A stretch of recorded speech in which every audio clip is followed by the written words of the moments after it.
Dzina la Tati ndi la Mwana ndi la Mzimu Woyera. Amen. Ambuye akuti kodi m'bado unowu ndingawuyerekeze ndi chani? N'chifukwa chake Paulo akuti chinsinsi cha chipembedzo chathu n'chachikulu. What we believe is a mystery, and tikuyenera kumazisangalalira zimenezo. Timvetsa bwanji mawu awiri amenewa? Ndikulandireni abale ndi alongo pano pa Tiyankhuleni Ambuye. Lero ndi Lachitatu pa 20 Septemba chaka cha 2023. Ndi Lachitatu la Mulungu wa 24 pa chaka. Mawu oyamba tikupitiriza kalata ya Paulo yolembera Timoteyo. Lero tili mutu 3 ndime ya 14 kulekeza 16. Ndithudi chinsinsi cha chipembedzo chathuchi n'chachikulu. Timvetse bwanji mawu a Paulo. Amene akutiwerengera mawu oyamba ndi Mai Grace Mongena Lupia kuchokera ku St. Joseph Outstation, Ulongwe Parish, mu Diocese ya Mangochi. Salimo yathu ya tsiku la lero ndi Salimo namba 111. Ntchito zachauta nzazikulu, onse okondwera nazo amazilingalira. Tikazindikira zazikulu zimene Mulungu adachita pakati pathu, tisamangozitenga for granted, tizizilingalira. Kulingalira za moyo wathu, kulingalira za chikhulupiriro chathu. Mawu a Uthenga Wabwino ndi monga adalembera Luka Woyera mutu wa 7 ndime ya 31 kulekeza 35. Amene akutiwerengera Uthenga Wabwino komanso kutigawira mawu ndi Reverend Father Francis Damaseke kuchokera ku Episcopal Conference of Malawi, ECM. Chitankomera Mulungu watisankha lero kuti timve mawu ake. Tiyeni tsono tisinkhe limodzi. Mawu oyamba. Mawu a kalata yoyamba ya Paulo Woyera kwa Timoteyo. 1 Timoteyo mutu 3 kuyambira ndime ya 14 kulekeza 16. Wokondeka wanga, pamene ndikukulembera zimenezi ndikuyembekeza kudzafika kwanuko posachedwa. Koma zina zikandichedwetsa, zimene ndanenazi zidzakudziwitsa za mmene anthu ayenera kukhalira m'banja la Mulungu, limene lili mpingo wa Mulungu wamoyo, ndi mzati wochirikiza choona. Ndithudi, chinsinsi cha chipembedzo chathu n'chachikulu. Iye uja adaonekera ali ndi thupi la munthu. Mzimu Woyera adamuchitira umboni kuti ndi wolungama. Angelo adamuona. Adalalikidwa pakati pa anthu a mitundu yonse. Anthu a pa dziko lonse lapansi adamukhulupirira. Iyeyo adatengedwa kunka kumwamba mu ulemerero. Mawu a Ambuye. Tithokoze Mulungu. Ambuye akhale nanu. Mawu a Uthenga Wabwino monga adalembera Luka Woyera. Ulemu kwa inu Ambuye. Mutu wa 7 ndime ya 31 kulekeza 35. Pa nthawi imeneyo Yesu adati, kaya anthu amakonowa ndingafanizire ndi chiyani? Ali ngati chiyani? Ali ngati ana ongokangana pa nsika. Ena nkumafunsa anzawo kuti, tidakuimbirani ng'oma yaukwati bwanji nosavina? Tidabuma maliro bwanji nosalira? Paja Yohane M'batizi atabwera ankasala zakudya ndipo sankamwa vinyo. Inu nkumati ndogwidwa ndi mzimu woyipa. Mwana wa Munthu adabwera nkumadya ndi kumwa ndithu. Inu mumvekere taonani. Munthu uyu ndi wadyera chidakwa ndiponso bwenzi la anthu ansonkho ndi anthu osasamala malamulo. Komabe chilungamo cha nzeru za Mulungu chimatsimikizika nzochitika zake. Mthenga wa Ambuye. Ulemu kwa inu Ambuye Yesu Kristo. Abale, Ambuye Yesutu atipatsa funso, kodi inuyo ineyo angatifanizire ndi chani?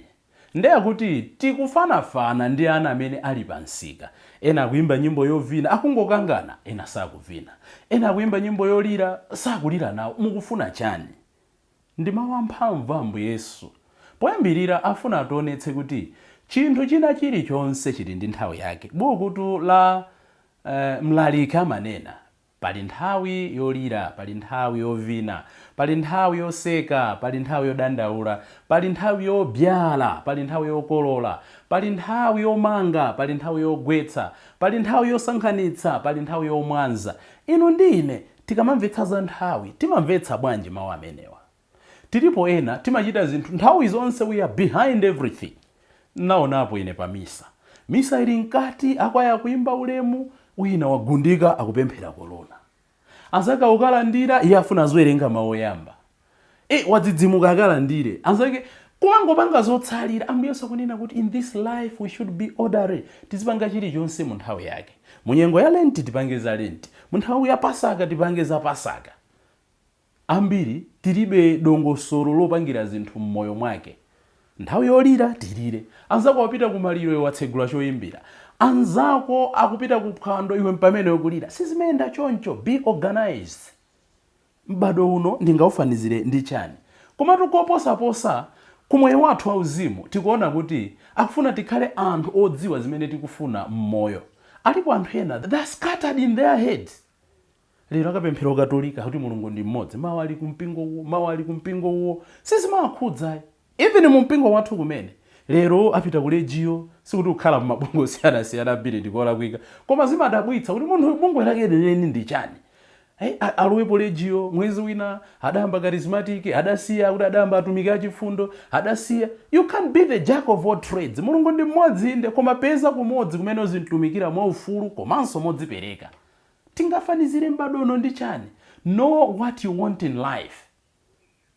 Ngati wasankha usembe, panga za usembe. Ngati wasankha zina, panga zinazo. Ngati wasankha kwaya, panga za kwaya. Ngati wasankha kuti upereka moyo wako kwa Ambuye, upereke ndi mtima wonse.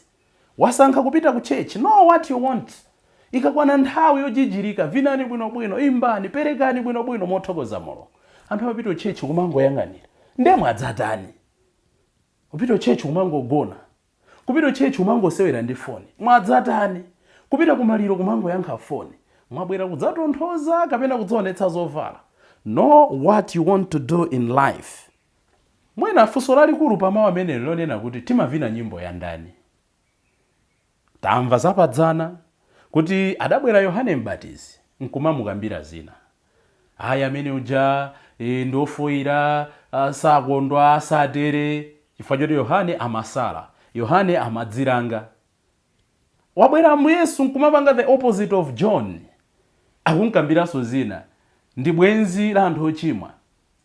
Ndibwerekere mawu amene adalalika Father Joseph Kim pati yankhuleni pompano. Sungasangalatse munthu wina aliyense. Please your God and do the right thing. Ambiri tilibe mtendere chifukwa kuti timafuna tisangalatse aliyense, tisangalatse abwana, tisangalatse ansembe, tisangalatse makolo, inde alipo ena amayamika. Koma believe you me, ena ndi chikhalidwe chawo kusayamika, kusathokoza. Please your God and leave the rest to your life at peace. M'bado uno ndingaufanizire ndi chani? So tikunena kuti mukuvina nyimbo ya ndani. Mwina ena tikuvina nyimbo ya Madonnas. Kumadziwa kuti choona ndichi. Maphunzitso ampingo ndi awa. Ambuye Yesu akufuna izi, but because you want money, ndizi ziphunzitso zabodza.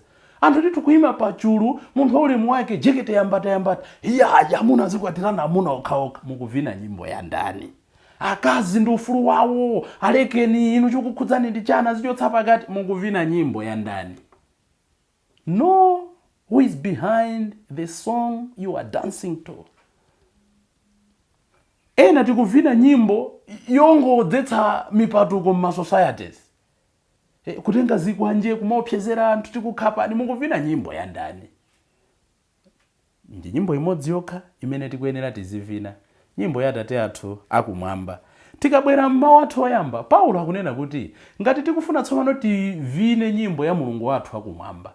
Ndeno zimene timakondwererazi ndi chayikulu misteri ya chikhulupiriro chathu. Tikabwera m'maphunzitso ampingo, makamaka maphunzitso achipembedzo, amatiuza kuti chikhulupiriro chathucho chiziyenda magawo atatu. Ngati timanena kuti timakhulupirira Yesu Khristu, amene Paulo watiuza kuti adaoneka ngati munthu pansi pano, Ndetikabwera in the mystery of faith, amene akuti nchachikulu chikhulupirocho chozama chimene sitingathe kuchimvetsa ndi maso chabe, chimayamba ndi kubadwa kwa Ambuye Yesu. Paulo akunena kuti adaoneka mu umunthu wake. Kenaka timadzafika imene timati the passion, the death, the resurrection and the ascension. Tinyadire Yesu Khristu amene adabadwa, adagwira ntchito, adasautsidwa, adaphedwa, adauka kwa akufa, adakwera kumwamba, akukhala kudzanja lamanja la Atate, adzabweranso kudzatiweruza, adzabweranso kudzatitenga kuti kumene kuliyeko ifenso tikakhale. Chimenecho ndi chikhulupiriro chathu chimene timachinyadira. Ndenanena kuti mpingo umatiphunzitsa zinthu zitatu pamene tikuchikhala chikhulupiriro chimenecho. Choyambirira, they say we must profess our faith. Chikhulupiriro chimene timachinyadiracho tizichitchula momveka bwino ndi makhulupirira ene atatu. Nchifukwa mpingo wathu umatiuza tikamapemphera tiziti dzina la Atate ndi la Mwana ndi la Mzimu Woyera. Amen. Ndi zimene timakhulupirira, Atate olenga, Mwana opulumutsa, Mzimu Woyera woyeretsa. Timanyadira zimenezo, timalemekeza zimenezo. You must profess your faith. Sinkhani yongoti ine ndimakonda Mulungu, tizionetsa poyera, kuvala korona, salu za mpingo zija, masiku ano tithokoza azibambo amene mwayamba kubwera poyera kumavala, because you are professing your faith. Kupita ndithu ma pilgrimages osiyana-siyana, kukakwera phiri kumichiru, kuimba nawo makwaya, kuyenda nawo njira za mtanda, chimene tikuchilalika chikhulupiriro chathu. Faith professed. Kenako mpingo umanena kuti chikhulupiriro chimene akuchinena Paulocho, zazuzitsa zimene timazinyadirazo sikungokwanira kumazitchula kuti ene atatu Mulungu ndimakukondani. The next stage, we must celebrate it.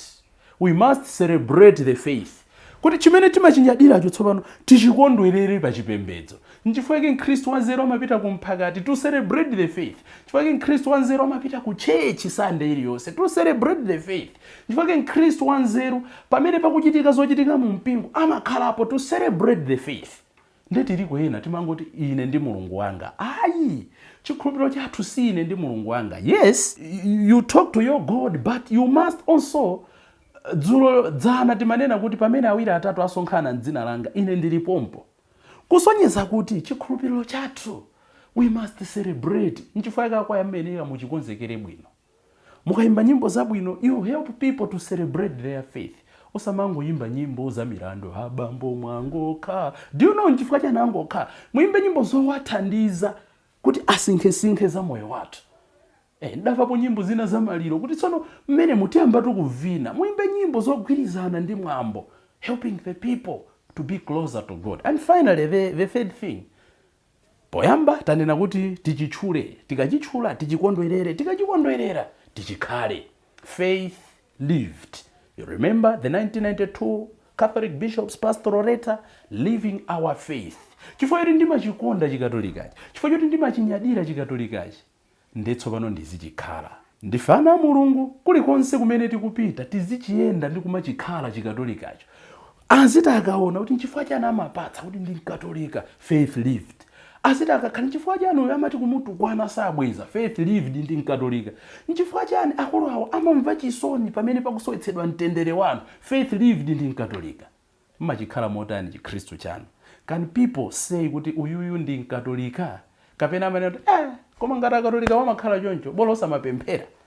I like one journalist anapanga malaya yake, ndisatchule dzina koma ena mwamudziwa, anapanga malaya yake ndi analemba kuti Catholic first, journalism second. Kuti iyeyo akamakhala kwa iyeyo chikatolika chake amachika nambala 1, utola nkhani namba 2. Nchifukwa chani amapanga zimene zija? He lives his faith. Ambiri titonera kuti ntchito zathu zimakhala pamwamba. Ndikapepukidwa ndipita ku church, ndikapeza mpata ndipita ku church. Situnena kuti tipange abandon our works, but the point is tizichikhala chikhulupiriro. Poti Paulo watiuza kuti nchachikulu chinsisi cha chikhulupiriro chathu. Chisisicho chimabwera poyera monga ndanenera m'magawo atatu: kuchitchula, kuchikondwerera, kuchikhala. Kuchikhala, kuchitchula, kuchikondwerera. Paliponse osati pano ndoyamba kaye kuchitchula ndi yambabe kuchikhala. Ziziyenderana. Pamene kuchikhala nthawi yomweyo kuchitchula, nthawi yomweyo kuchikondwerera. Ena amachita manyazi kukhala Akatolika. Kumbali ndithu amadziwa kuti sindingaleke Katolika. Koma kakwana nthawi yoti akukondwerere mpingo amachita manyazi. Nthawi yoti achikhale chikhristu chakutsutsa zolakwika, mwina they affiliate to their political sides. achita ya chikatolika kuti lero ndakatolika chintumbewa mapiko mbalame. Ayi Ambuye tithandizeni tsiku la lero, nchachikulu chinsinsi cha chikhulupiriro chathu tizichikondwerera. Koposaposa tikhale anthu amene tikudziwa chochita m'moyo. Ndi nyimbo ya ndani imene ndivine tsiku la lero? Ya Mulungu kapena ya anthu ena? Ya bizinesi kapena ya mpingo? Ndivina nyimbo ya ndani? Ndimavina nyimbo ya ndani? Dzina la Atate ndi la Mwana ndi la Mzimu Woyera. Amen.